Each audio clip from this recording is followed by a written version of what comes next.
Assalamualaikum. Waalaikumsalam, Mas Dani. Oke, alhamdulillah kita sudah terhubung dengan Kang MS Arifin. Kang MS Arifin ini orang Jawa, saya panggil Kang. Kang, saya orang Jawa Barat, orang Sunda. Oleh Kang MS Arifin ini dipanggil Mas Dani. Emang kita sweet panggilan. Gimana Sweet kabarnya? panggilan. Kabarnya sehat? Alhamdulillah, baik, sehat. Lancar puasa? Alhamdulillah, Mas Dani gimana nih? Lancar, Mas? Lancar ya. Saya juga Ya, kalau Alhamdulillah. badan alhamdulillah lah ya. Cuma ini psikologinya aja yang agak terganggu karena udah masuk ke 10 hari kedua bulan Ramadan. Jadi kalau 10 hari pertama itu apa magfirah gitu ya. Ini Udah magfirah, ini udah rahmah ini. Terus kemudian kuminandatnya gimana kan itu. Wala. Kirain kalau mau ngadepin Ramadan Lebaran ini. Nah itu betul. Jadi hilal di bulan belum nampak gitu kira-kira kan. Oke. Kan saya pause dulu sebentar ya, saya ngambil korek dulu biar sama-sama saya temenin ngerokok. Siap. Sebentar. Oke, halo Kan. Ya. Langsung aja lah to the point ya. Saya ingin nanya-nanya lah ya. Nanya-nanya kita ngobrol. Ngobrol sesama orang yang sedang gelisah ini ya di satu dunia, yang dunia itu juga oleh orang lain nggak terlalu diperhatikan gitu ya. Tapi ketika dunia itu tidak ada yang perhatikan, ya kita inilah yang memperhatikan kan, meskipun nggak laku di pasaran. Betul. Nantilah itu di ujung saya bakal cerita dunia itu. Yang ingin saya tanyakan pertama tentang MS Arifin itu, saya ingin akan kan tokoh ya. Saya anggap tokoh, saya nilai tokoh karena memang karyanya sudah banyak gitu ya. Tokoh apa ini? Karya bukunya, kemudian saya ingin tahu cerita perjalanan intelektual Kang MS Arifin. Ringlah fikriyahnya bagaimana? Akan bisa cerita mulai dari S1, terus pengembaraannya sampai ke luar negeri, ke Timur Tengah, bagaimana gitu kan. Yuk, monggo silakan Kang MS Arifin. Waduh, disuruh cerita ini. Ini kayak stand up comedy ini, sit up comedy ini. Sebenarnya kalau mau dirunut ya kembali lagi ke saya adalah orang yang tumbuh di kultur pesantren ya. Jadi kayaknya rilah fikriyah saya itu nggak bisa dilepaskan dari sana juga. Karena saya mondok itu 5 tahun, yaitu di Pati, Jawa Tengah. Dari sana itu karena waktu muda itu kan kita membentuk pola pikir ya, dan juga kalau kita punya kecenderungan kritis ya membongkar dogma-dogma juga. Tapi lebih daripada itu adalah di pondok pesantren saya memiliki pendasaran yang cukup ya, terutama dalam membaca literatur klasik, baik itu pemikiran maupun ortodoksi dalam Islam, semisal fikih. Setelah lulus 5 tahun itu saya ke UIN Semarang, waktu itu masih YIN ya 2012. Win Wali Songo ya namanya ya? Ya, UIN Wali Songo, Semarang. Ya. Sekitar 3 semester gitu Mas. Jadi setelah dari pondok pesantren, di situ ceritanya sih transit ya, karena keinginan untuk ke Mesir itu udah mendarah daging gitu semenjak di pondok pesantren. Dulu saya sering membaca, bahkan katam ya, buku-bukunya Habibur Rahman El-Shirazi waktu itu. Ya. Karena ya gimana, anak pesantren kayak ya. Iya nggak baca Habibur Rahman kayak kurang afdol dulu ya, dulu pada masanya. Sampai kemudian itu mendarah daging, saya harus ke Mesir itu bagaimanapun caranya. Makanya ketika ada kesempatan ke sana waktu itu 2013, meskipun masih dalam keadaan Sauroh ya, revolusi, ada kesempatan ke sana 3 semester saya tinggal di Wali Songo. Tapi beberapa pemikir di Win Wali Songo juga saya masih punya kontak ke sana gitu loh. Dan mungkin juga kalau punya kesempatan bakal ke sana kalau punya kesempatan. Setelah itu ya ke Mesir. Tahun berapa ke Mesir, Kang? 2013 akhir. Saya sampai sana itu 25 Desember, 25 Desember akhir. Berapa lama di Mesir, Kang? Dan ngapain aja? Di Mesir balik 2019 ya, kira-kira berapa itu? 6 ya, 6 tahun. hampir 6 tahun. Ngapain aja, Kang? 6 tahun di Mesir kan ngapain aja itu? Lama banget. Ngopi. Jadi gayet jamaah haji kayaknya ini ya. Jadi gayet ini apa wisata di sana.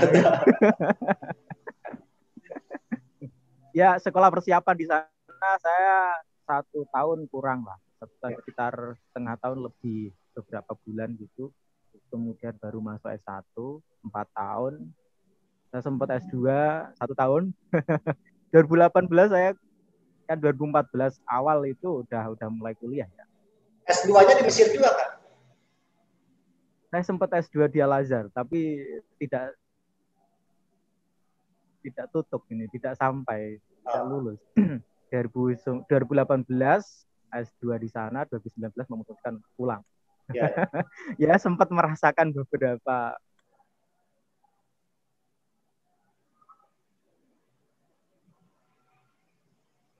anehnya gini. Saya itu berangkat bukan dari pemikiran ya Mas sebenarnya. Justru saya berangkat dari sastra. Begitu sampai di Mesir saya dikenalkan oleh beberapa mahasiswa senior di sana untuk diarahkan ke komunitas namanya Rumah Budaya Akar yang kontennya itu di sastra, lebih khusus puisi. Jadi awal-awalnya justru saya konsennya di sana beberapa tahun, sampai akhirnya karya pertama saya justru malah memang puisi. Karya pertama judulnya apa? Judul puisinya kan, bukunya? 9 Mimpi Sebelum Masehi. Saya belum beli itu. Saya kan banyak masih ada ke stoknya ini. Nggak tahu itu Mas. Kayaknya di marketplace masih ada kayak. Diterbitin ulang lah ini sama Sirka kan. Kayaknya masih lama untuk nerbitin ulang karya pertama itu. Itu luar biasa panjang kalau mau berbicara perjalanan sastrawi saya. Karena konsen saya memang dari sana, dari dulu memang di sana. Sampai niat banget nerbitin puisi di basa-basi waktu itu, terbit 2009. Penerbitnya basa-basi? Ya, penerbitnya basa. Oke. Balik ke Indonesia berarti tahun 2019. Itu posisinya udah nikah belum sih di luar negeri itu? Belum Mas, belum. Oh, saya ke Indonesia baru menikah. 2020. Ya. Oh, masih pengantin baru ini, masih pengantin baru. Masih romantisnya ini. Oke. Kemudian yang kedua tuh kan Akang udah nerbitin berapa karya ini Kak? Plus karya terjemahan ya. Karya yang tunggal kan? Ini karya tunggal ya ini ya? Ya, karya yang kayak itu buku kayak tadi, kemudian buku terjemahan kemarin kan ada buku yang Belas Hadra lah gitu ya. Kemudian yang terbaru tuh kalau nggak salah film tentang cintanya Ibu Sina gitu. Oh iya. Kalau dihitung karya puisi ya baru satu. Baru satu yang sudah terbit, naskahnya yang lain sudah ada tapi belum nemu penerbit juga ya. Terus terjemahan baru 2 yang terbit. Rencananya masih ada sekitar 3 atau 4 nanti yang terbit. Gitu. 3. Ya, pertama kan yang Belas Hadra tuh. Akang kan terjemahin Belas Hadra kan? Suhrawardi 1. Yang kedua kemarin yang dibagi-bagi gratis tuh. Heidegger. Tapi yang yang buku elektronik ini dihitung juga ini. Dihitung lah itu karya. Oh, iya. Saya kemarin ke Kang Sihabul Furqan tuh saya akan itu lemah kata saya tuh. Nerjemahin tuh susah, tapi kenapa dibagi-bagi gratis gitu. Iya ya. Seolah-olah maksud aku tuh kan nggak menghargai jihad intelektualnya gitu ya. Jujur, saya Islamic Studies, sedang tesis dan terjemah itu susah kan. Terjemah itu Oh, susah. kita satu fakultas ini. Saya Islamic Studies juga ini. Terus yang terbaru kan yang sekarang sedang di pre-order kan tentang cintanya Ibu Sina kan. Meskipun ini Iya. saya sebenarnya cemburu ini maafkan serius, saya cemburu. Saya cemburu tuh sama dua orang sebenarnya. Dulu sih yang saya cemburuin satu orang. Dosen yang belum pernah saya kontak tapi saya tahu dia ngajar di Universitas Darussalam Gontor. Namanya Samsudin Arif. Dia Samsudin Arif. Dia pernah ke Israel dalam rangka memperingati 1000 tahunnya Ibu Sina. Dia ke sana bawa paper. Bawa paper tentang Ibu Sina. Nah, saya belum connect tuh sama beliau. Mudah-mudahan nanti saya bisa nyambung sana ke ilmuwan. Oh iya, menarik itu. Menarik. Dia kalau nggak salah itu tahun sekitar antara 2000 sampai 2005 waktu itu ke Israel itu. Kira-kira tahun 2005 lah, udah lama juga. Nah sekarang saya menemukan tokoh-tokoh muda yang aku kira yang konsen di Ibu Sina itu cuma Dhani Ramdhani gitu. Ternyata di Bandung ada Kang Shihabul Furqon, nerjemahin Isyarah wa Tanbihat. Jilid 1 udah kelar kan, sekarang lagi garap jilid 2. Ada ke sebelah timur ada Kang MS Arifin, nerjemahin yang identik sama dengan penelitian saya tentang cintanya Ibu Sina. Aku kira cuma saya doang kan. Ternyata Kang Syahabul Furqon Kang MS Arifin itu nerjemahin. Meskipun kan kalau saya penelitian tesis saya hibrid antara cinta, tasawuf, kemudian dan karya selainnya. Nah, Akang ini, saya ingin nanya ke Akang perihal gimana sih dunia penerjemahan itu gitu, di Indonesia saat ini. Kok Akang masih tertarik? Gitu? Oke. Ini gini, penerjemahan itu satu aktivitas ya, saya anggap aktivitas yang tidak sengaja saya lakukan. Karena saya tidak punya cita-cita untuk jadi penerjemah dulunya. Justru saya malah konsen nulis buku. Ya, bagi saya penerjemah itu lebih susah dari nulis buku. Kalau nulis buku kita bertanggung jawab hanya pada pembaca. Penerjemah kita bertanggung jawab sama mu'alifnya, pengarangnya, dan juga sama pembaca.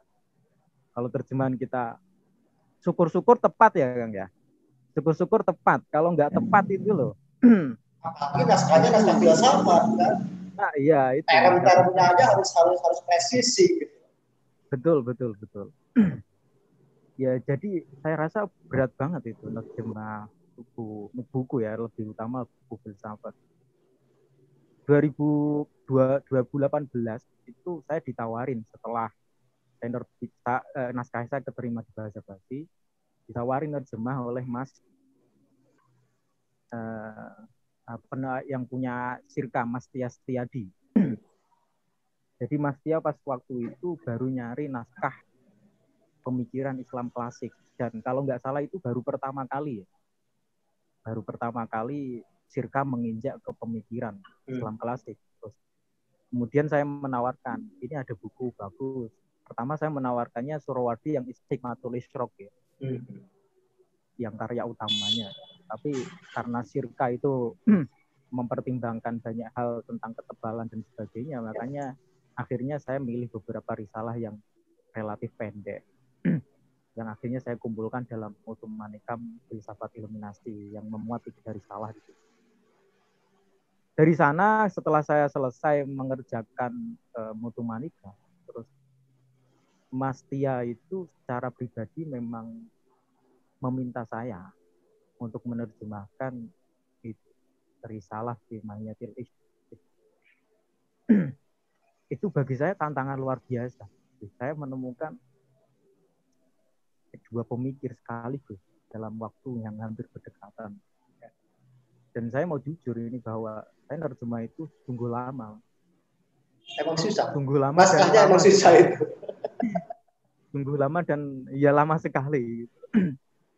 Saya hampir menyerah itu beberapa kali ketika Padahal hitungannya tipis kan kita berisalah fi mahiyatul ishq ini. sangat tipis. Itu kalau jadi ini kan cuman berapa halaman ya? Ada 7 bab kan. Ya kisaran 50 kalau jadi buku ini ya yang udah terbit ini kisaran 50 halaman. Yang 40 halaman itu kan kata ulasan saya itu. Jadi 90-an halaman. Itu sungguh berat. Jadi ya tersesat di jalan yang benar. Nerjemah buku. Terus kemudian akhirnya jadi passion sekarang. Saya imbangi sambil membaca mendalam pemikiran orang lain dengan cara menerjemahkan. Pertanyaan saya kan, kenapa risalah cintanya Ibnu Sina? Saya jujur ini saya sangat cemburu serius.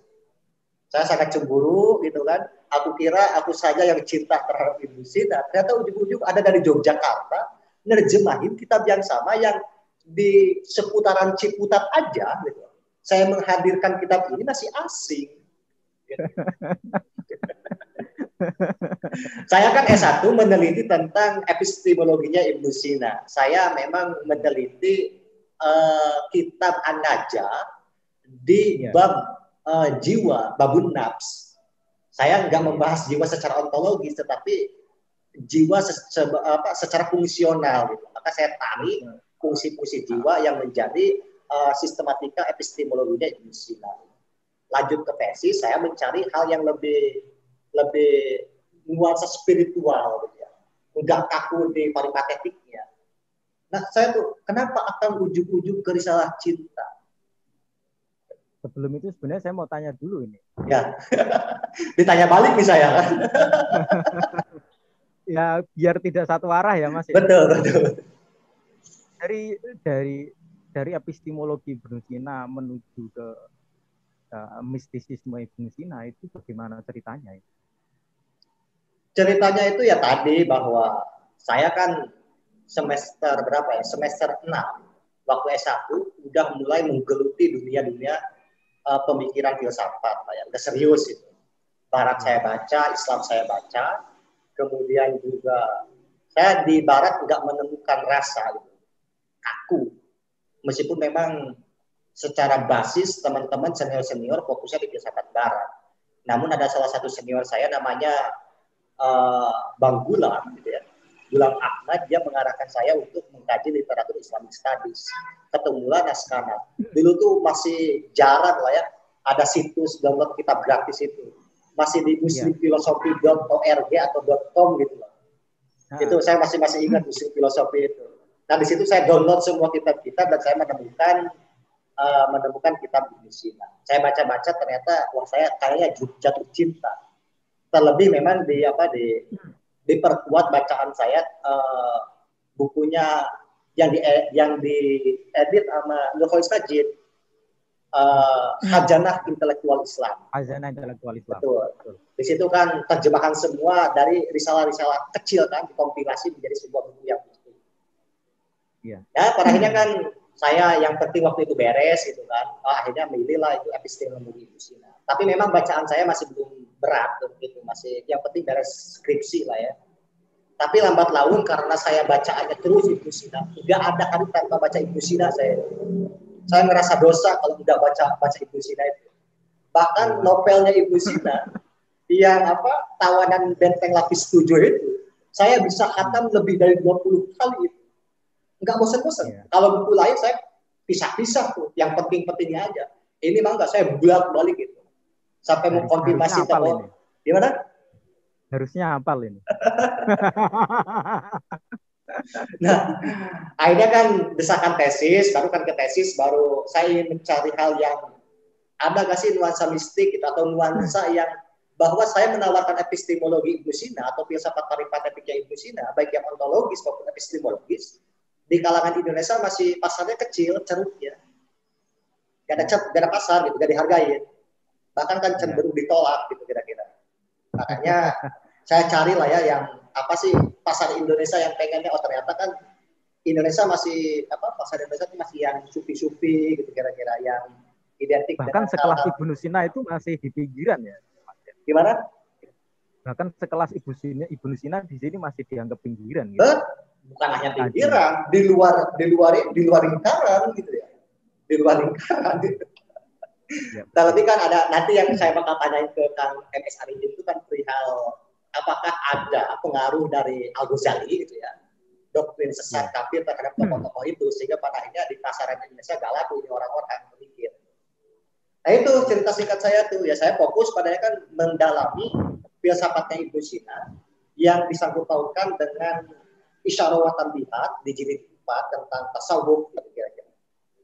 Bahwa cintanya itu kan aktor pelakunya adalah Al-Arifin sesuai dengan namanya Mas. Namanya Mas itu kan makom tertingginya menurut Ibnu Sina, gnostik itu. Al-Arifin itu kan jamak taksirnya, jamaknya, kemudian Al-Arif gitu ya. Al-Arif. Nah, nama akang ini sebenarnya kan harusnya Al-Arif, bukan Al-Arifin. Nama orang satu tapi dibuat jamak.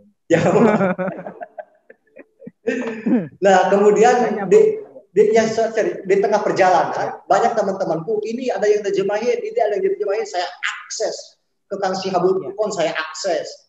Nemu akang, saya akses juga. Bahkan ya itu tadi secara individu jujur saya cemburu kan. Wah, ada juga yang membahas Ibnu Sina ini kan, bahkan keren bagi saya, apresiasi ke akang karena wah, saya ada teman pada akhirnya. Saya ada teman meskipun bahasanya, objek pembahasannya sama, tetapi mungkin dalam gaya penulisan, dari segi cara membaca, dan segi mungkin ada pembedanya. Nah, saya ingin melihat perspektif Kang MS Arifin dalam menggarap kitabnya Ibnu Sina, Fi Mahyatul Ishq, itu bagaimana? Ada dua sebab. Jadi sebab pertama sudah saya ceritakan bahwa itu adalah permintaan pribadi pemilik Tirka ya, Mas Yastiadi. Sebab kedua itu karena ketika kita mau fokus ke satu pemikir, kita itu harus tahu garis besarnya, garis besar sejarah yang melatar belakanginya.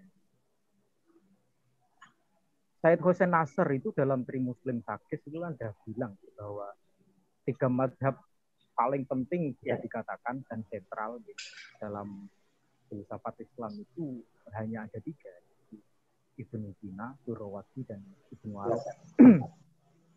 Saya setuju dengan cara Said Hussein Nasr itu mengungkapkan hal itu, karena kalau kita mau jelas balik sejarah itu memang kita akan mendapati hal yang sama dengan kesimpulan Said Hussein Nasr.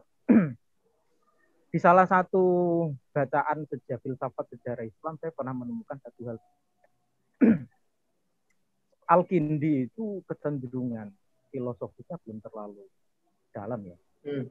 Dia hidup di abad ke-3 sampai abad ke-4, dan waktu itu masih dalam masa pembentukan kalam teologis Islam. Dan Al-Kindi dalam hal ini kan lebih banyak bersinggungan dengan ilmu kalam, dengan kecenderungan tajilahnya, al-alaf dan sebagainya waktu itu. Terus kemudian tokoh yang setelah itu kita kenal kan Al-Farabi. Nah, kalau kita mau melihat Al-Kindi itu belum bisa dikatakan sebagai satu mazhab. Kita nggak bisa mengatakan mazhab Indiyah, itu belum bisa. Karena ya lagi-lagi kita kalau mau berkaca pun ketika kita membaca risalah falsafah al-ulanya Al-Kindi, itu hampir sama dengan apa yang dikatakan oleh Aristoteles. Kemudian menginjak ke Al-Farabi, kita menemukan sudah ada kita sudah bisa mengatakan bahwa Al-Farabi itu punya satu madhab tersendiri, yaitu Farabian. Tapi yang menarik begini, bahwa Al-Farabi itu menemukan madhabnya sendiri itu dari kesalahpahaman. Iya, kesalahpahaman dia memahami Aristoteles dan Plato. dicampur adukan ya. Al-Jam'u Baina Ra'il Hakimaini itu kan kitabnya beliau. Ya. Di situ beliau itu salah menyandarkan kitab. Jadi yang beliau sangka itu risalahnya atau kitabnya Aristoteles, sebenarnya itu kitabnya Plotinus kan. Ya kalau kita mau memandang ya Plotinus itu adalah Neoplatonisme. Ya. Kan sama. Iskandariyah Mesir itu kan. Ya betul. Jadi berkaca dari sini juga berarti tidak terlalu, kalau kita mau mengatakan baru setengah-setengah, karena madhabnya Farabian itu baru ya kalau katakanlah kita Al-Kindi itu masih 0% madhabnya, Al-Farabi itu 50%. Nah menariknya kita akan menemukan madhab yang sudah utuh itu dari Ibnu Sina, yaitu Sinawiyah dengan berbagai macam kitabnya. Dilihat dari sini, ya lagi-lagi siapa tokoh di antara tiga yang disebut oleh Said Hussein Nasr yang lahirnya paling depan, siapa lagi kalau Ibnu Sina. Kita boleh mengatakan bahwa tiada tokoh yang tidak terpengaruh oleh Ibnu Sina, baik yang menolak maupun yang setuju. Ya. Itu kalau mau kita menilai Ibnu Sina. Berkenaan dengan risalah Fimahyatil Ufki ini posisinya menarik ini. Kalau kita membaca filsafatnya Ibnu Sina secara utuh dan secara urut itu kan kita pertama-tama mendapati bahwa dia seorang Aristotelian tulen katakanlah. Tapi menjelang akhir ayatnya beberapa kitab-kitab beliau justru mengarahnya ke Neoplatonisme digabungkan dengan mistisisme Islam yang waktu itu relatif sudah berkembang melalui Al-Muhasibi, Junaid Al-Baghdadi dan sebagainya pada waktu itu. Al-Halaj juga. Yes, dia terpengaruh Al-Halaj juga. Nah, ya itu menariknya di situ. Saya pernah membaca satu buku yang membahas tentang perkembangan tasawuf falsafi. Di buku itu dikatakan bahwa kalau kita mau berbicara tasawuf falsafi, kita harus berbicara Ibnu Sina. Karena embrionya adalah mengalirnya ke Ibnu Sina itu sendiri. Tasawuf falsafi manapun, dalam bentuk manapun, baik yang isyrofiyah maupun wahdatul itu mengarahnya akan ke sana. Baik yang menolak maupun yang setuju. Gitu. Nah, risalah Fimahyatil Ufki ini kan unik gitu. Di sana bahkan Ibnu Sina berani mengatakan bahwa alam semesta ini adalah tajallunya Tuhan. Yes. Adalah manifestasinya Tuhan. Dan inilah yang dikatakan oleh sufi-sufi setelah itu. Jauh sebelum Ibnu Arabi gitu kira-kira kan. Jauh. Rumi gitu. Ya, betul.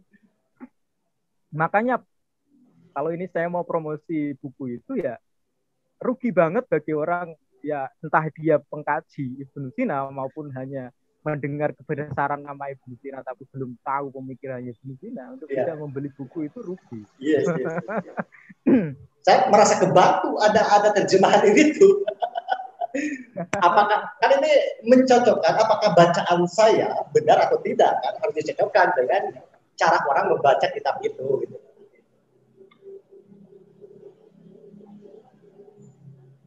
Lanjutkan. Ya, risalah ini tipis banget ya, tipis dan padat. Hampir tidak ada kata yang muspro itu tidak berguna. Tiap kata itu harus kita pahami konsepnya karena bagaimana ya sebuah pemikiran yang besar seperti itu bisa dirangkum dalam buku yang dalam risalah yang sekecil itu. Itu menguras tenaga dalam menerjemah, membaca, dan nantinya ketika ditranslate ke bahasa Indonesia itu juga kita membutuhkan banyak terma-terma yang kita harus tahu sebelum itu. Gitu. Yes.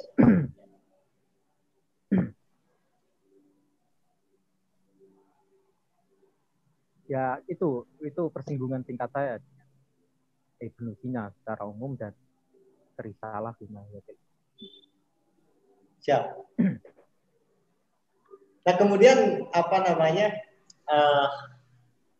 ini udah hampir 20 menit saya ingin bertanya ke hal yang lebih Tadi udah perjalanan riflah fikriah Kang MS Arifin, kemudian ke dunia penerjemahan Kang MS Arifin.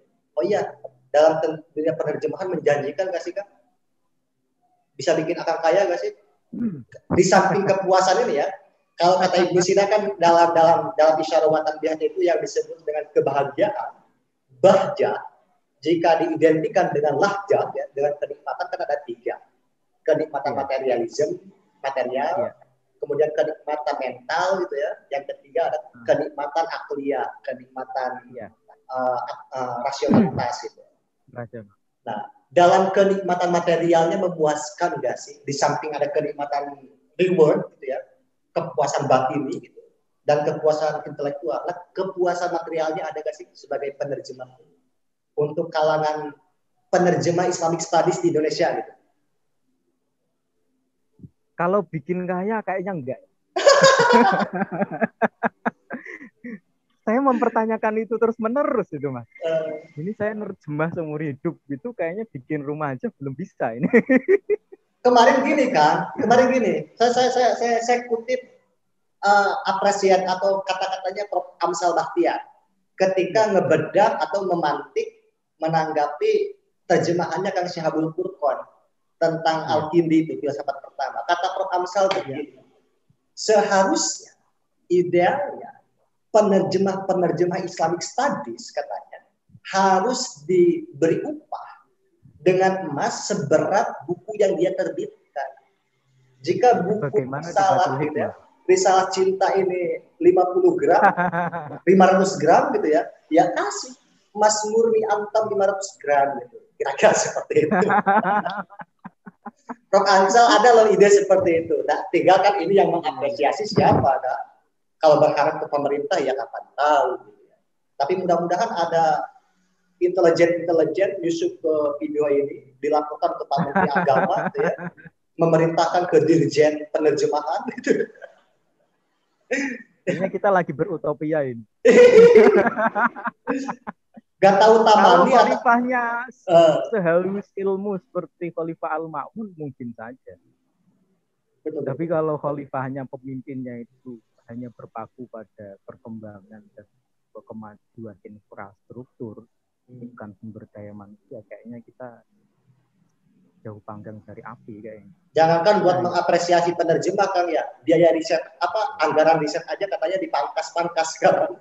Nah itu. Aduh, jadi baper ini saya. Dosen-dosen yang biasa riset dapat jatah penelitian dasar, menengah, media dan sebagainya itu pada teriak juga katanya sekarang. Itu katanya. Mudah-mudahan nanti ini jadi pertimbangan. Ya, kalau sekedar hidup sih bisa ya, sekedar hidup. Gitu. Tergantung kita nyusup-nyusupnya itu kemana harus menyerahkan naskahnya itu kan harus nyusup-nyusup. Apalagi ini lebih spesifik kita ke filsafat ya. Kalau kita mau ke Islamic Studies tapi yang ada populer itu mungkin duitnya lebih banyak. Yes. Yang relatif mudah dipahami sama orang awam itu jadinya katanya ada ini. Saya boleh nanya kan nih Kang? Sensitif nih. Ya. Kemarin kan PO hampir sebulan ya. Ada jeda waktunya itu sampai ke tanggal 20 April ini. Nah, kan kalau apresiasi dari pemerintah kapan tahu lah ya. Entah itu pemerintah pusat, pemerintah daerah. Apresiasi dari relasi kita, relasi akan, dari netizen gitu ya, yang ngebaca player pre-order itu, berapa banyak Kang yang mesen? 30% nggak ada kayak. Dari target? 30% dari target gimana? Enggak, dari euforia lah. Kalau saya ngepost gitu, kan euforianya luar biasa itu. Postingan saya sampai di like 200-an orang. 200 orang berarti yang lihat ya lebih katakanlah 2 kali lipat dari itu, 400-an orang sampai 1.000 orang yang lihat. Yang pesan cuma 12. 12 ya sampai 15 orang lah. Itu kebanyakan 50% ya Mas ya. Itu teman sendiri. Iya, iya. Itu 50%-nya teman sendiri. Itu udah ya yang pesan ke saya. Iya, Tidak iya. tahu yang sama yang lainnya. Betul. Apalagi kan teman-teman tuh kan selalu dimanjakan dengan buku bajakan, kemudian buku yang kita terbitin, kemudian di PDF-in, disebarin gitu ya. Dan Iya. penghargaan terhadap penulis, penghargaan terhadap penerjemah tuh kalau di tingkat, jangankan orang awam, yang tingkatannya mahasiswa tuh memang pengen nggak ngemodal gitu ya. Iya. Segmentatif ya. Betul, betul. Bahasanya memang segmen. Kalau mau tersegmen, filsafat itu sudah segmen. Tokoh dalam filsafat itu segmen banget. Risalah Ibnu Sina itu kan segmen tertentu, segmen di bawah segmen. Ya. Pemikiran Ibnu Sina yang tertuang dalam risalah di Mahyatil Is, itu segmen di bawah segmen lagi karena itu anti mainstream gitu. Ceruk pasar yang paling kecil gitu ya. Ya, betul, ceruk yang paling kecil. Jadi orang mau sampai kemarin ada kawan yang tanya, itu bahas tentang apa? Terus dia minta cover belakangnya. Saya kan nggak punya itu cover belakangnya. Mungkin penasaran, ini risalah cinta itu bahas tentang apa sih? Apakah tips-tips agar orang tidak jomblo? Mungkin. Betul. Kemarin kan, ini saya cerita. Saya kan pernah tanya ke Akan. Saya pernah tanya ke Akan tentang Asbabul Wurud, kenapa kitab itu ditulis kan? Ini selain daripada alasan yang ditulis oleh Ibnu Sina di Muqaddimah, bahwa ini permintaan dari salah satu muridnya, yaitu Al-Maksumi itu. Salah satu penguji yang nggak perlu saya sebutkan namanya, itu sampai mengejar, cari kondisi kejiwaan seperti apa Ibnu Sina waktu mau menulis kitab ini. Apakah dia punya pacar, punya lagi patah hati, dan kata saya tuh nggak ada Pak, cuma ini harus dicari katanya.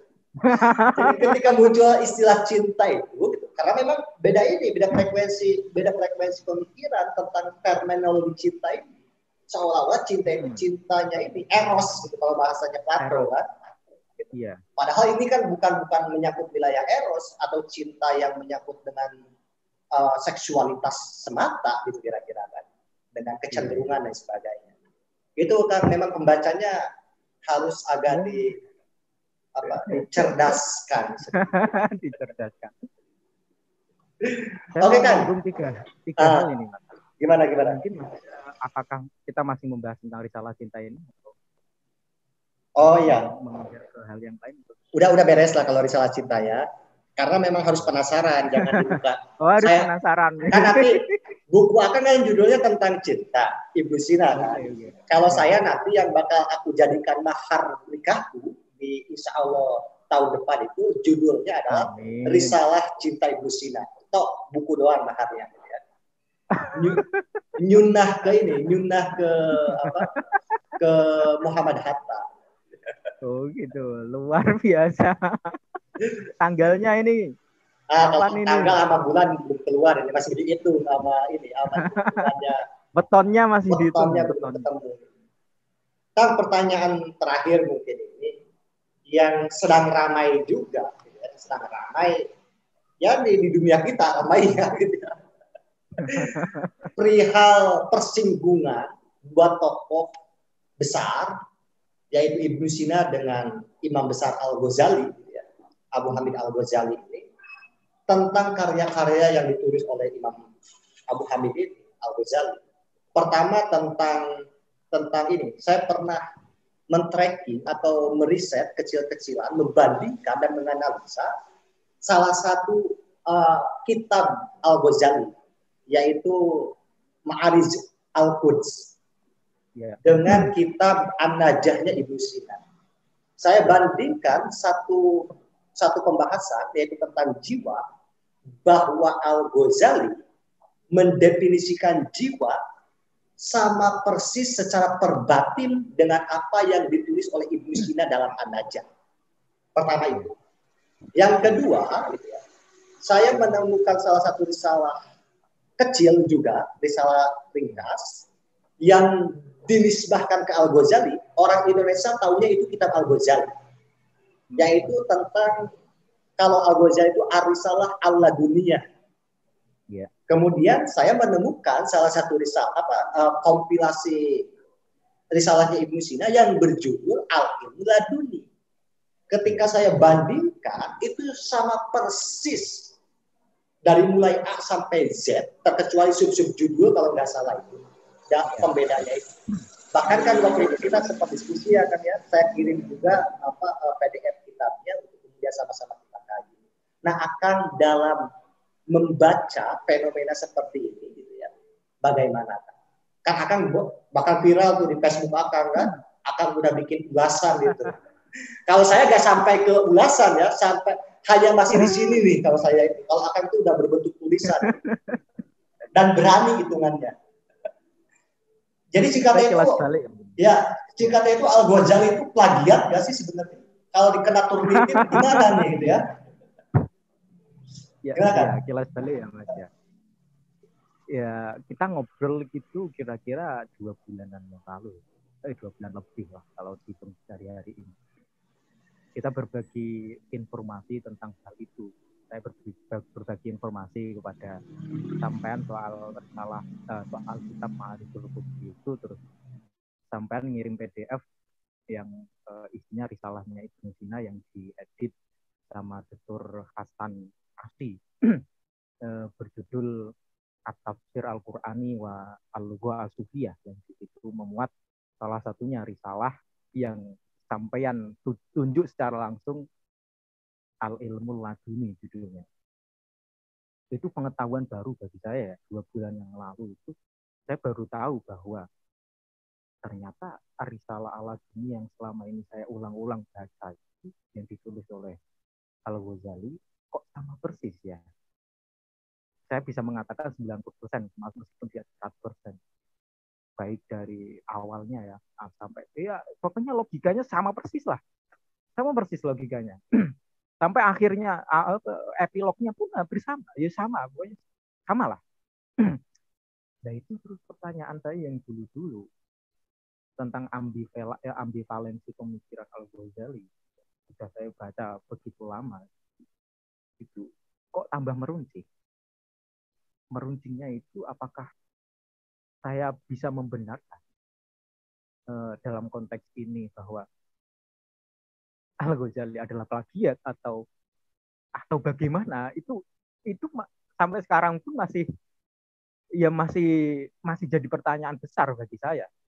2 bulan itu saya mikir, ini saya nunggu sampean sebenarnya untuk ngangkat tema itu gitu loh. Ini kayaknya Indonesia belum siap, mungkin kan? Indonesia belum siap dengan fakta-fakta sejarah seperti itu. Jadi saya butuh waktu 2 bulan untuk memikirkan hal itu, kemudian membagikan informasi kepada kawan-kawan. Sampai bisa dikatakan ya kalau dalam konteks pemikiran itu viral. 76 kali dibagikan kalau nggak salah itu postingan saya itu tingkat viralnya kita kayak seperti itu ya. Udah dianggap viral begitu ya. Ya betul ya. Ya kilas baliknya kita dalam konteks Indonesia terlalu besar memandang Al-Ghazali. Terlalu besar iya, terlalu suci itu yang saya harus titik. Bahwa pemikir itu ya pemikir, bisa salah, bisa benar. Jadi selama ini di lapisan paling terkecil di masyarakat kita memandang Imam Ghazali ya satu wali, orang suci, orang yang punya karya sebesar karya yang begitu saja. Terus kayaknya orang tidak siap dengan informasi-informasi yang memuat tendensi menjatuhkan, tendensi mengkerdikan pemikiran Al-Ghazali. Tapi bagaimanapun itu harus dipertanyakan. Makanya saya menunggu sampai tidak memposting selama 2 bulan. Saya tergerak untuk memposting itu gitu loh. Saya jujur gak berani. Saya gak berani. Saya gak orang yang gak mau berpolemik saya tuh. Bukan gak mau berpolemik. Berhadapan dengan begitu banyak pemikir, pengkaji Al-Ghazali, kita bahkan Abdul Muqtadir Ghazali, Bahkan Kang, maaf ya, saya potong sedikit. Saya tuh dari mulai A sampai Z saya bandingin. Saya menghadirkan teman saya yang paham Al-Ghazali dan paham kitab kuning. Dia baca kitab Al-Ghazali, saya membacakan kitab Ibnu Sina itu. Sampai dari A sampai Z dan sama. Bukan hanya saya dua kitab dibanding sama saya, enggak kan. Ini ada 2 orang waktu itu. Nah makanya 2 orang. Saya memvalidasi 2 kitab ini tuh. Dia megang laptop, saya megang laptop, kita bacakan bareng-bareng. Dari sini sampai sini sama. Dari sini sampai sini sama. Sampai ujung. Bahkan dulu tuh pernah ada begini. Salah satu kesimpulannya itu. Muqaddimah itu Ibnu Sina banget katanya. Itu Muqaddimah Ibnu Sina banget. Karena basis ontologinya dimulai dari pembahasan jiwa gitu kira-kira kan. Jiwa, ruh dan sebagainya. Nah, mulai isi pembahasan tentang ilmu sampai ujung, nah itu Al-Ghazali katanya. Jadi ini combine antara Ibnu Sina dengan Al-Ghazali. Setengah-setengah kata gitu. Setengah-setengah gitu ya. Nah, memang saya ada keinginan untuk, tapi toh hanya sebatas diskusi aja. Saya untuk menulis, kemudian mempublikasi, kemudian viral atau berpolemik, saya bukan tipe orang yang suka berpolemik gitu. Ya. Saya capek ngurusinnya gitu. Saya lanjut dengerin cerita Kang gimana tuh. Ada gak respon-respon pembelaan tuh orang-orang yang cenderung bahwa itu wajar-wajar aja, dulu kan gak ada penelitian gitu kira-kira kan? Ya, kalau saya simpulkan ya, pembela Al-Ghazali itu jadi 3, dibagi menjadi 3. Pertama, orang yang mengatakan bahwa ya, kesalahan sekecil itu tidak bisa dijadikan alasan untuk mengkerdilkan sumbangsi Al-Ghazali. Padahal titik tekan saya bukan di situ, tapi orang ngomong gitu. Yang kedua, bisa jadi memang iya Al-Ghazali itu mentajamkan transkrip atau memakai risalah itu untuk nama dia. Tapi di masa itu belum ada etika pengutipan, belum ada etika penulisan yang seketat sekarang sampai ada klaim plagiasi itu belum ada. Itu yang kedua. Yang ketiga adalah mungkin saja antara keduanya itu ada yang salah nisbah, salah disandarkan. Bisa jadi itu bukan risalahnya Ibnu Sina dan bisa jadi bukan risalahnya Al-Ghazali. Faktor pentahkik berarti itu ya, faktor editor. Ya, faktornya ya karena para pengkaji pun yang konsen di pemikiran Al-Ghazali juga berbeda pendapat soal kitab-kitab yang disepakati itu punyanya Imam Ghazali. Saya kutipkan satu ya, Abdurrahman Badawi, itu salah satu pengkaji Al-Ghazali yang menulis buku Mu'allafat Al-Ghazali. Semua kitabnya Al-Ghazali dari yang disepakati itu punya beliau sampai yang diragukan sampai yang dipalsukan punya beliau itu menyebutkan dalam konteks risalah ini adalah risalah Ladunia itu disepakati bahwa itu adalah risalahnya.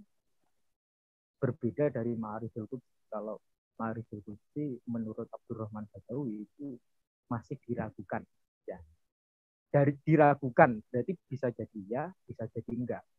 Belum sampai ke tingkatan itu dipalsukan atas nama Al-Ghazali. Jadi ini masih butuh penelitian lebih lanjut, Mas. Tapi untuk risalah Ladunia, kalau kita mau pakai Abdurrahman Badawi, itu sudah dipastikan itu risalahnya Imam Ghazali. Nah, ini pertanyaan sekarang. Pertanyaan kita kali ini adalah, benarkah Dr. Hasan Asy itu menemukan risalahnya Ibnu Sina Al-Ilmu Laduni itu memang benar-benar risalahnya Ibnu Sina gitu. Itu pertanyaan sekarang, itu tidak bisa dijawab kecuali kita yang melakukan penelitian bandingan ya. Karena di situ kan Dr. Asy hanya berpaku pada satu naskah yaitu di Maktabah Hamidiyah. Naskah yang ada di Maktabah Hamidiyah beliau yang ya dalam di bawah nama Ibnu Sina kemudian beliau kumpulkan, bahkan di Muqaddimahnya sendiri beliau tidak menyebut apakah ini simpang siur antara risalahnya Imam Ghazali dan risalah Ibnu Sina dalam konteks risalah lagunya tidak menyebutkan sama sekali. Berarti kan beliau menghindari polemik itu satu. Alasannya bisa jadi menghindari polemik ke arah itu. Ada kalanya beliau tidak tahu dan tidak tahu bahwa Imam Ghazali juga menulis hal yang sama persis dengan Ibnu Sina dalam konteks ini. Ya, kita belum bisa menemukan jawaban yang pasti ya soal hal ini. Bahkan saya kan cuman membeberkan premis-premis yang saya temukan, bisa jadi fakta, bisa jadi enggak. Berarti kan, berarti kan ini kuat-kuatan klaim aja kan pada akhirnya. Iya betul. Kalau sekarang masih kuat-kuatan klaim. Kalau gini kan, kalau saya kan mencoba untuk berpikir secara filosof ya, burhani. Kalau benar ya benar, kalau salah ya kalah gitu ya. Premis-premisnya bagaimana, pembuktiannya bagaimana. Saya sempat men-track, saya tuh kalau udah penasaran sama satu permasalahan, sampai istrinya Ibu Sina siapa tuh, si Jasmine itu ada gak? Ya? Saya tracking gitu. Bahkan Google itu jawab kok, Ibu Sina wives, itu pasti keluar Jasmine. Ketika di track, Jasmine itu siapa? Gak ada. Dari mana? Google. Terkecuali di novel ini. Nah, terkait naskah ini, setidaknya ada di 2 kitab. Yang tadi di kitabnya si Dr. Asih tadi, dia secara jelas gitu ya menyebut dari mana dia mendapatkan risalah itu. Yang kedua di Mu'allafat Ibnu Sina juga disebutkan. Nah, tapi kan aku cari pembandingnya bahwa ada yang salah satu penelitian jurnal yang menyebutkan bahwa itu salah nisbah katanya. Salah nisbah. Yang mana ya? Salah nisbah. Saya lupa lagi di mana, tapi nanti saya cek lagi. Mana? Gimana? Salah nisbat itu salah nisbah. Jadi tetap itu karyanya Al-Ghazali, tapi orang salah menisbahkan itu ke Ibnu Sina, begitu bahasanya itu. Oh gitu. Tentang misleading ini. Nah, sampai maksud aku itu dalam posisi ini Al-Ghazali memang masih menang. Karena saya menemukan makhtutotnya. Saya menemukan makhtutot Al-Risalah Laduniyah, gitu ya, masih tulis tangan di abad ke berapa? 12 atau 13 makhtutotnya itu. Nah, saya justru sekarang lagi penasaran jika sampai ketemu makhtutot dari pendekatan filologis gitu ya. Makhtutot ini ya, makhtutot yang dinisbahkan kepada Ibnu Sina, saya bisa pastikan Ibnu Sina yang menang. Nah, jadi Al-Ghazali itu memang saya sampai menemukan makhtutotnya ada gitu. Ya, tinggal maksud aku itu kan ini dalam edisi modern dua-duanya ada kan gitu. Dalam edisi makhtutot Al-Ghazali yang baru ada. Dan saya menemukan di bundel yang di situ itu satu frekuensi dengan risalahnya Shoat Ibnu Sina. Emang campur di situ. Al-Ghazali ada, Ibnu Sina ada, Al-Ghazali Ibnu Sina, Al-Ghazali Ibnu Sina. Di bundel manuskrip itu. Nah, tinggal maksud aku itu pada akhirnya kita bagaimana caranya memverifikasi ke Maktabah Hamidiyah tadi. Karena kayaknya itu si Dr. Asih itu masih offline dalam men-tracking kitab ini. Oh iya. Kalau ini ya, kalau asumsi hipotesa sementara saya tetap Al-Ghazali. Tapi kalau itu kan dari segi ini ya, dari segi identitas dan pelacaan secara filologis. Tetapi kalau dari segi konten, saya yakin itu Ibnu Sina bahasanya. Saya pembaca Ibnu Sina dan saya yakin itu kan kalau kata Kang Siam itu jangan pakai rasa lah, katakan gitu. Jangan pakai rasa. Tapi aku merasakan di situ Ibnu Sina sedang ngomong ke saya dan pemilihan diksi, pemilihan kata-kata gitu loh. Kemudian pengganti nama Allah menjadi nama siapa gitu. Itu ide Ibnu Sina banget.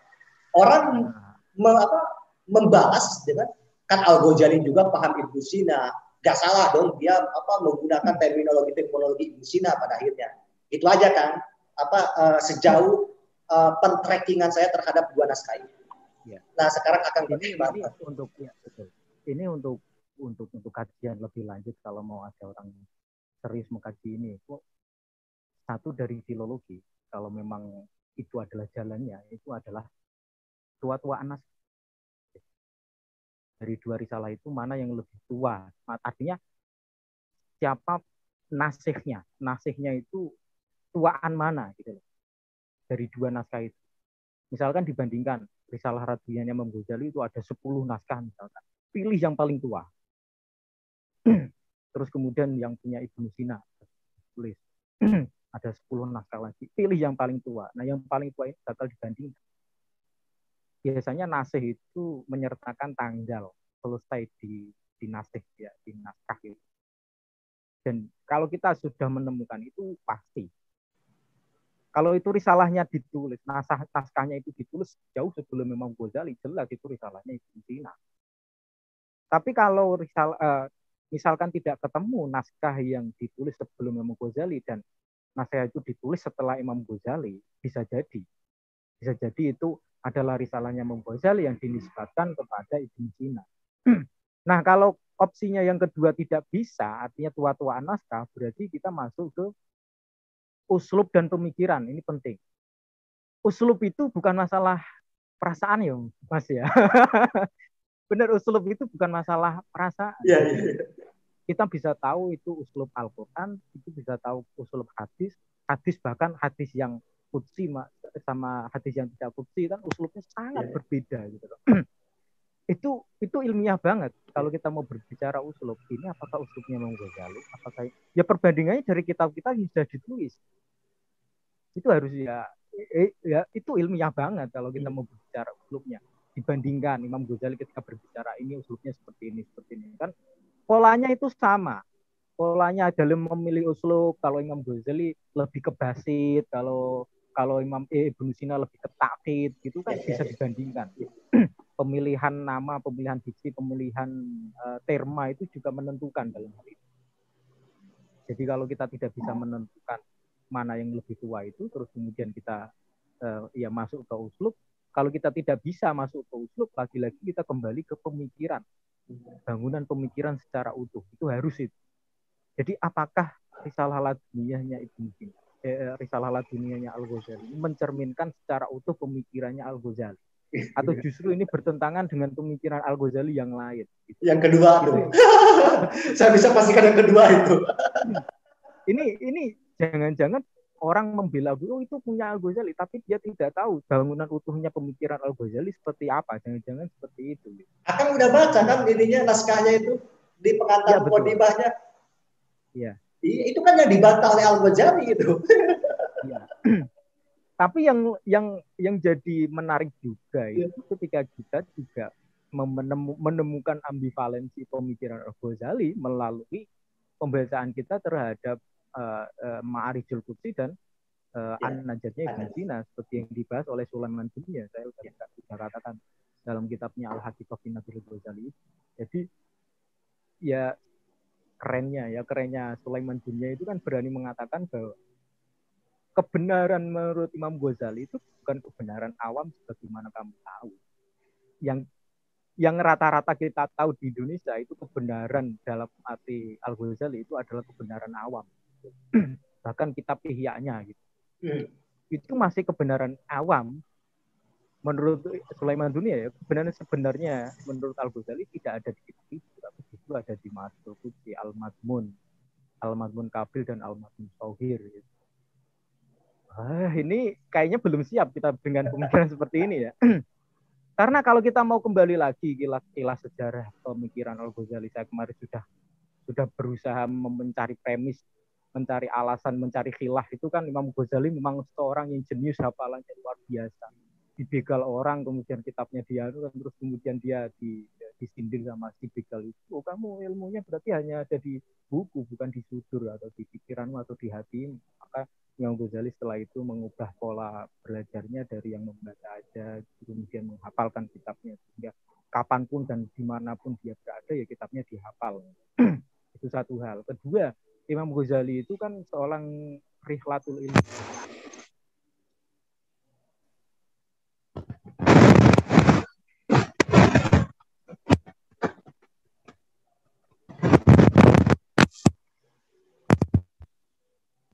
Halo.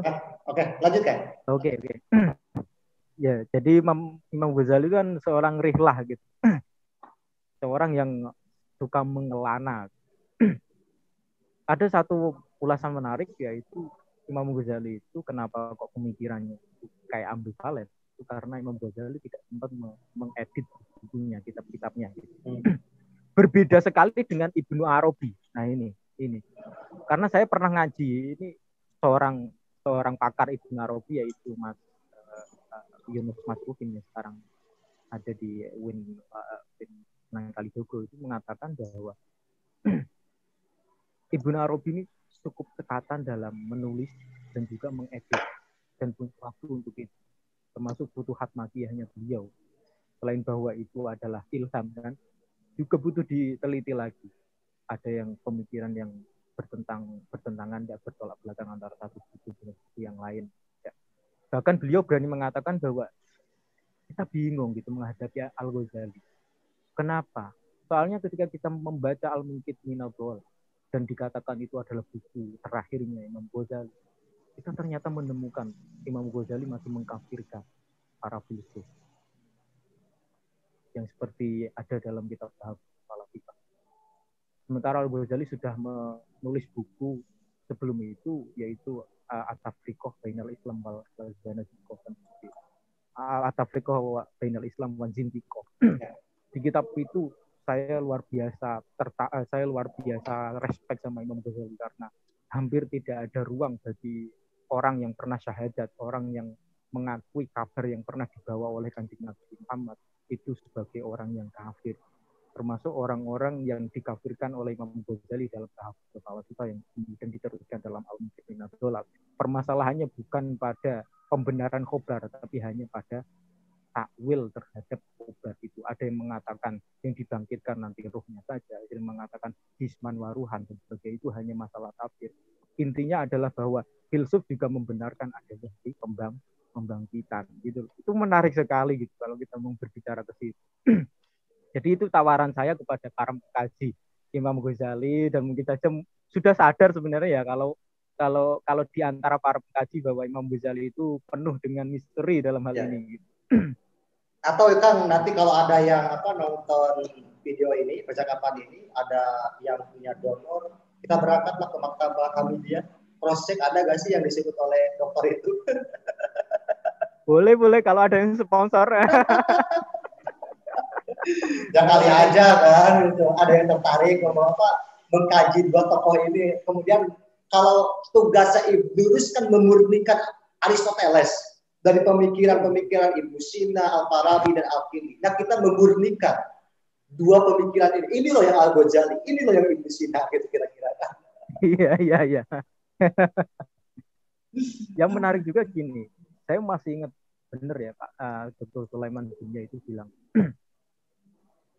Ibnu Sina, Al-Ghazali itu adalah pembaca setia Ibnu Sina. Ini fakta yang kayaknya ya kalau pengkaji tahu, tapi kalau para ya orang awam tidak banyak tahu bahwa Al-Ghazali ini ya pengkaji Ibnu Sina luar biasa, yang luar biasa.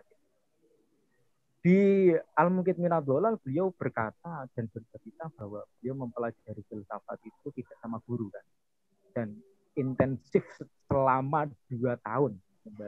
Dan itu siapa yang dibaca? Pertanyaannya Ibnu Sina. Tidak ada yang lain pada waktu itu. Yang dibaca adalah Ibnu Sina. Dengan beserta banyak kitabnya gitu.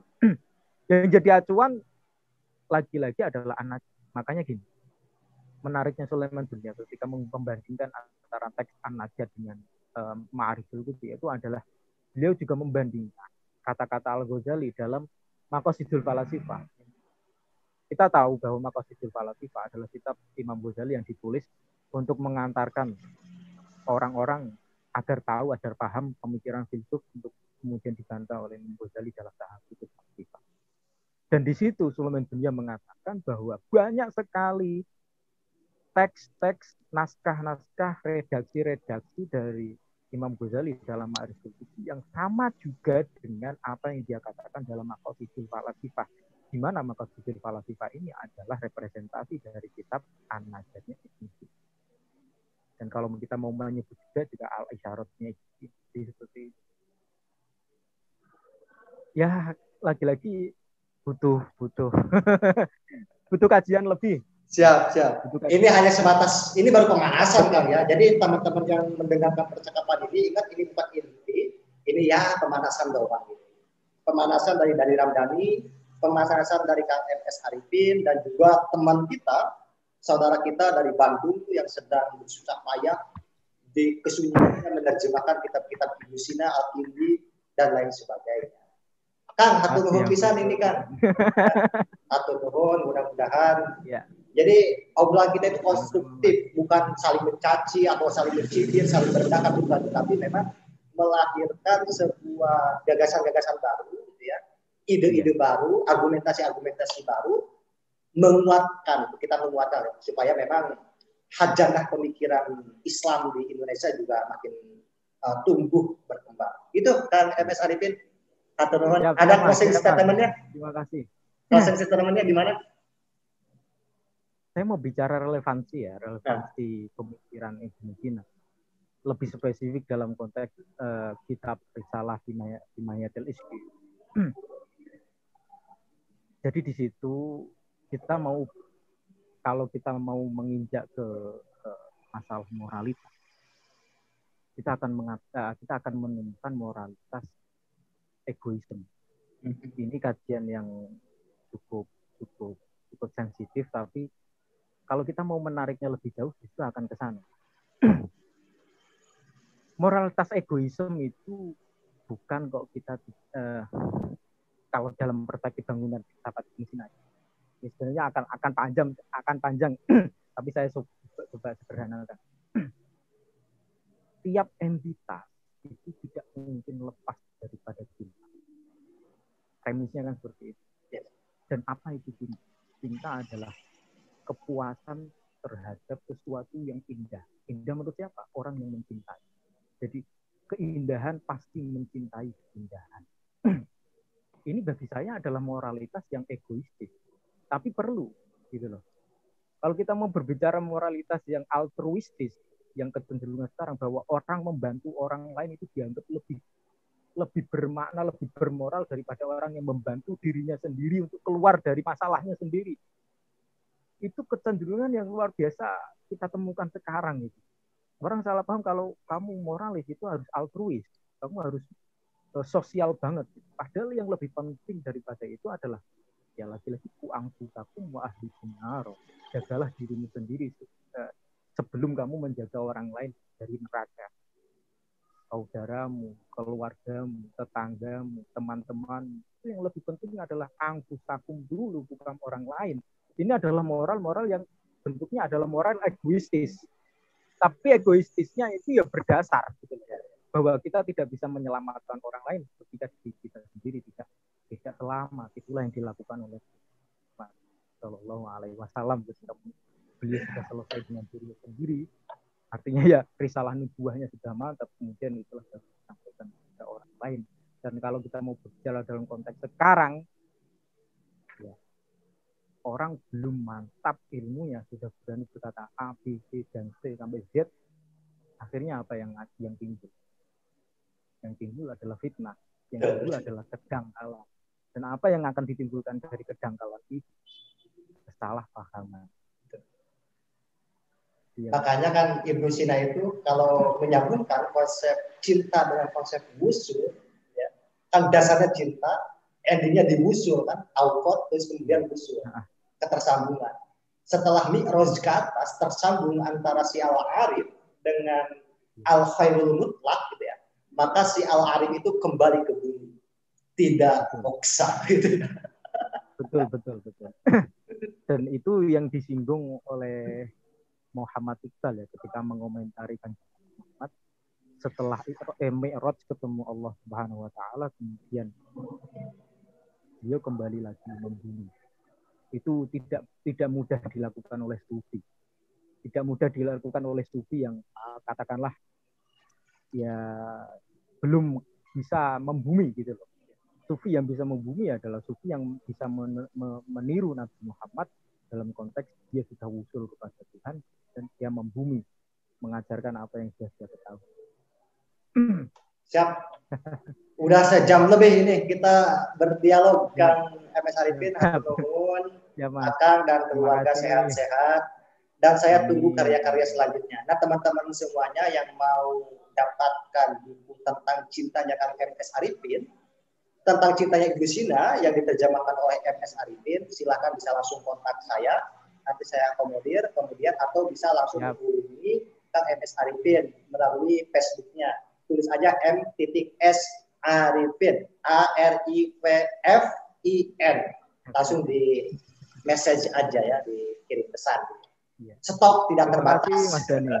Siap. Atur nuhun. Assalamualaikum warahmatullahi wabarakatuh. Waalaikumsalam.